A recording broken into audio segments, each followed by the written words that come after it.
Yeah, I'm not a fan of what I see with today's bodybuilding, but when you mentioned the heavy lifting, especially for younger athletes, this is what, I'm not a fan of testing your 1RM because of the psychology behind it. And do you know how to hold technique during a grind? And do you have the balls to just say, I'm not going to miss this rep?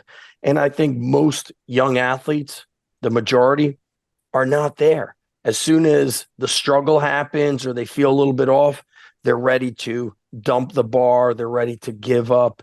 And so that's why I love what you're saying about fives, threes. That's why Jim Wendler's 5-3-1 works awesome. I did a podcast with Andy Baker.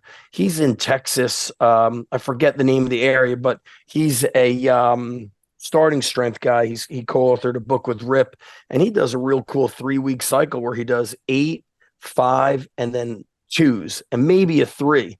But I love the eights. Those are great for building muscle and building that base. Then that five is the blend of strength and muscle or strength endurance.